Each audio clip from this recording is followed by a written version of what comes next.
За өдрийн мэнд цагдаагийн байгууллага хууль сахиулагчд мэдүүлэг өгч гараад ирлээ. Юу болсон бай гэвэл байна шүү дээ. За нэгдүгээрт Эрдэнэс Монгол дээр очиж лайв хийсэн гээд Эрдэнэс Монголын эрх үхийн албан тушаалтан гомдол гаргажээ.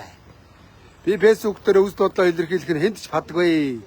Тэгээ худал мэдээлэл буюу 13-14-оор ирүү үсэх гэж байна гинэ. Одоо нэр болмоор байна. За яах вэ? Ирүү үсгэл сураагүй биш. Тэр бол надад сонирн биш. За би яах вэ? Ажилгүй амтан тэгээд ингээд гудамд орилоо чарлаа явдсан байж иж. Төрд ажиллаж байгаа, төрийн байгууллагад ажиллаж байгаа дуракуудаа энэ хууль сахиулагч нар чи ажилтаа.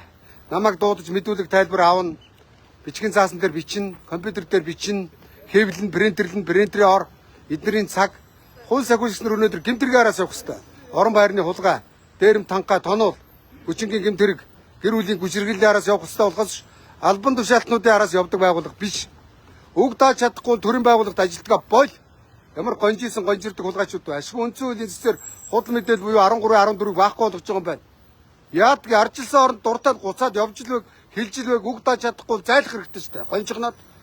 Тэгэхгүй одоо энэ манай хууль сахиулагч байгууллагын чи өөрхий зайлууд ажлын араас явж чадахгүй тэгээд нэг ховын чанартай мэдээллийн араас явдаг болчлоо. Эднийг явуулж байгаа нөхдүүд нь эрх үхийн албан тушаалтнууд буюу дарга нар ойлгосноо. Дарга нараа төрд ажиллаж чадахгүй зайл 70 дор мэдөө. Үгдаа. Өнөөдөр үнэхээр худлаа ярьсан байвал иргэний эргийн шүүгээр гомдол гаргал та. Мөнх эрдэнэ худлаа ярьсан байна. Нэр бол дандрууд гутаалаа. Өөрчлөлт гуйдгуул бол да мөн үү? Гол нь яах гэдэг өөрчлөлт гуйлахгүй гэдэг байгаа шүү дээ. Тэгээ эрүүгийн эргийн шүүгээр мөнх эрдэнэ худлаа ярьсан бол өөрчлөлт гуйлгаа шүүгийн шийдвэр гаргасан мөн үү? Ингээ гаргаа явуул та. Тэ? Тэгээ гомдол байдаг бол мөнгө төгрөг нэхэмжлээ явуул та. Тэ? Тэрээс өөр юм уу цагдаа нарын ажлыг хүрч худал мэдээлгээл энэ хийцгүй энэ нэг хов живний гараас явуулдаг бол Монголын цагдаагийн байгууллага гэмтэргийн араас явдаг болохоос хов живийн араас явдаг юм аа.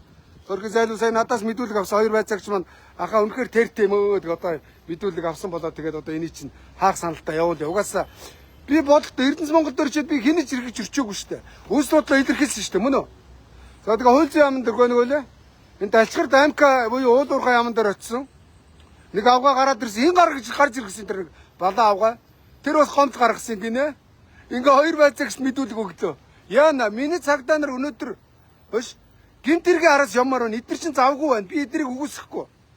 Хов живээр гомд гаргасан. Тэгэхээр өдөр их хурлаар тэр хууль сахиулагчд юу да худал мэдээлэл гэдэг зүйл зангийг авч хаяхгүй бол цагдаагийн байгууллагын маань хууль сахиулагч нар маань ажиллаад дийлэхгүй байна. Баахан бичгийн цаас эднэрээр үйлдвэрлүүлж байна. Хуулийн тим юм чи яах вэ? Прокурор цагдаа нар ажиллаад дийлэхэ боллоо. Одоо тэгэл энэ дотор баахан худал мэдээлэл гэсэн гомдлоор бичгийн цаас үйлдвэрлээд байж байна. Өөрхий өөрсдөө ч гэсэн эндээс эдрээс явал үнэхээр залхаж байна. Энэ үгөө хэлэхэд тэгэхээр худал мэдээлэл буюу 13-14-ийг хуулиас эрүүгийн хуулиас авч хаяж тэр иргэний гаргадаг иргэний хуулинд байгаа шүү дээ. Нэр төр сэргээ мэргээ тэ худлаа ярьсан байна нотлгээд уучлахгүй уучлахгүйгээд болоо үстэй худлаа ярьсан бол шүүгээр заавалчгүй өнөөдөр худал мэдээлэлгээд авчи хорчдөг. Тэгэд ялан юу гэвэл сая төгрөгөөр торгоно өөр юм байхгүй. Тэгээ хорж байгаад өдрийн 15,000-аар дүүзүүлээд одоо үндсэндээ 1 сар хорихоор юу гэсэн үг вэ? 15,000 гэсэн 450,000 төгрөг. 2 сар хорилоо 900,000 төгрөг. 2 сар хорчоод сая төгрөгийн торгуул тавиад за дуусчлаа гэл тэгээд шүүгээр ороод гаргадаг байдал байна шүү дээ. Одоо болил л доо. Мөрдөн байцаач ингээд авчи хорчдөг байхгүй юу? Тэгээд 461 хорж ясаа шүүгээр ороод тэгээд сая төгрөгийг торглоо. Тэрийг дүүцүүллээ өдрийн 15,000 гэд ингээд ийм байдлаа бойл талсан зогсоо. Тий. Тэгэхээр худал мэдээлэл 13-14 гэдэг чинь одоо манай цагдаагийн албан хаагчтай алтан цагийг иргэдийн алтан цагтай үрж байна. Энэ нь төрд ажиллаж байгаа, төрийн байгууллагад ажиллаж байгаа гоншгор дарга нарын гомдлоор одоо өнөөдөр иргэдэд ядуу амьдруулж байгаа нь үнэн шүү дээ. Нийтэн дарга нар хийц хүрж байгаа нь үнэн шүү дээ. Гадаадаар зугаалж байгаа нь үнэн шүү дээ. Энийг ярихаар тэгээ худал мэдээлэлгээ хуцаад авах юм уу?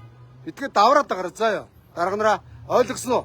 Эрх үгийн албан тушаалтнуудаа үг дааж чадахгүй гохно.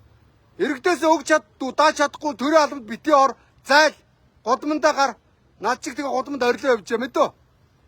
Тэгээ дураагүй зүгээр гомд гаргаж иргээл худал мэдээлэл 13-14. Тэгээ энэ бас иргэн ингээ хажууд бас надаас зөвлөгөө авах гэж зогсоод ах шиг байна тийм ээ. Эрх бүхий албан тушаалтнуудад ингээд одоо бас эрх бүхий албан тушаалтнуудаас болоод залингийн гэмт хэрэгтнүүдэд ингээд эднэрт эрх ахны албан тушаалаа ашиглуулдаг Ийм байдлаас нь болоод бас давхар заллиулсан дээрээ дахиад ингээд энэ төрийн байгууллагууд Одоо юм байхгүй юу? Таав заллиулсан юм байна тийм үү? Тийм. Тэгээд дахиад энэ Тэгвэл байж энэ манай цагдаагийн байгууллага энэ заллиулсан иргэдийн араас явмаар байна. Ирэх мэдлэлтнүүдийн араас биш мөн үү? Ирэх мэдлэлтнүүд нь гаргаж байгаа гомдол нь худлаа ярьсан худал мэдээлэл тараас ингээ гуцхын. тэгээд энэ залилж авсан Ер нь үг дааж чадахгүй бол Монголын төрөөс далдор да зайл заяа. За тэгэхээр манай цагдаагийн байгууллага энэ эмэгтэй шиг заллиулсан хүний араас яв мөн үү?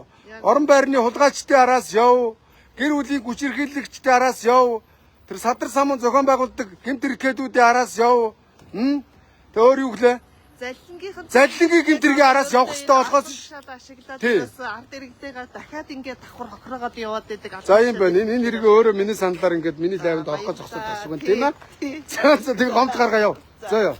Хин нэгэн хүн эрхэж чинь өртсөн бол одоо шалгадаг субъектууд нь улсын мөрдөн байцаах прокурорын байгууллага гэд зөндөө байдгийг. Яг го надаас бас зөвлөгөө аваад ах шиг байна. Хуулиар сурж байгаагаа зөвлөгөө өгч байна. За юм байна. Тэгэхээр эрүүгийн хуулиас худал мэдээллийн 13-14-ийг авч явахыг шаардаж байна. Энд ерөөсөө төрийн байгууллагт ажиллаж байгаа хэдэн хийцгүү албан хаагчдал ийм гомдол гаргаж байна. Энийн цагдаагийн байгууллагынд асар их ажил удаж байна. Цагдаагийн байгууллагын албан хаагч нар маань өөрсдөө хэлж чадахгүй болохоос үнэхээр ажил удаж байна гэж байна. Эдгээр гэмт хэрэгийн араас яммаар байна. Хов живний араас яммааргүй байна. Худал мэдээлэл гэдэг бол хов жив. За юу ойлгосноо. Тэ энийг авч хай.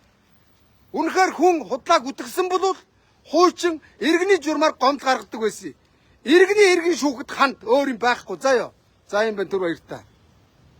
Маш ойлгомжтой ярьлаа. Ойлгосоо?